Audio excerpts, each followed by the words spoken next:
Good morning, everyone. Thank you so much for clicking on the video. I'm your girl, Bama Girl, and this story that I'm about to tell is coming out of the Farmington, New Mexico area. What we have is an officer, a resource officer at a school that has clearly abused his power. Um, it all started earlier that morning. The 11-year-old girl was standing having a conversation with the principal. And she, I guess, did not want to hear what the principal had to say and was attempting to leave. And the principal was saying that, okay, there are cameras here, is recording everything that's going on. The girl could still bent on going out the door, and she brazed past him. I mean, barely even touching him. And the resource officer got in his feelings.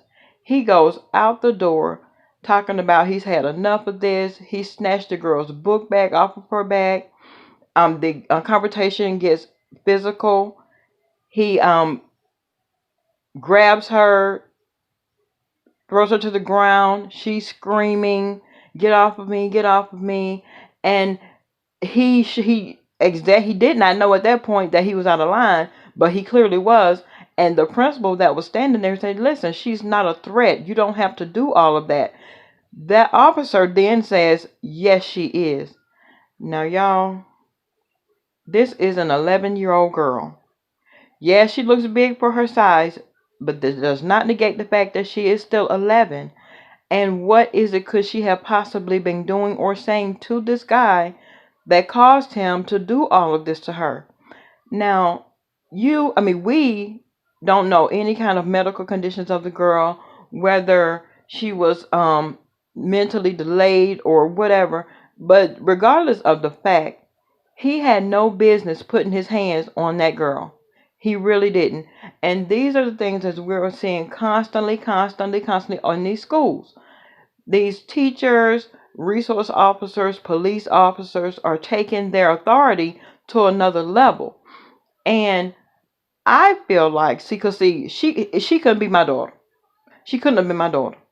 Because I can tell you right now for a fact, I would be downtown smiling.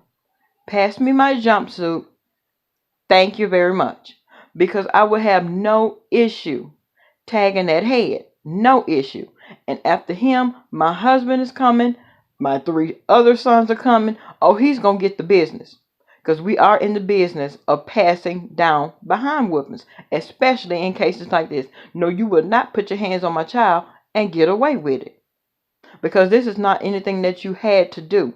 The girl was not belligerent. Yes, she was defiant, but she was not belligerent. She was not threatening them. She was not tearing the building down. The girl was simply trying to walk out the door. What they should have done was just followed her, just to make sure she was going to be safe, because once you're on school grounds, she was their responsibility. But this resource officer, Zachary Christensen, decided to take it a step further. And I guess he felt like he wanted to try to reach back to his younger days when he was an aspiring wrestler and take this girl down, which was very unnecessary. He had no explanation for it. What could he say? What can he say? I mean, he could say what he wanted to say, but the video footage showed it all. It was not right. And in America, I really wish it was eye for an eye, tooth for a tooth. Because, baby, the ass whooping that he would receive would be one for the record books.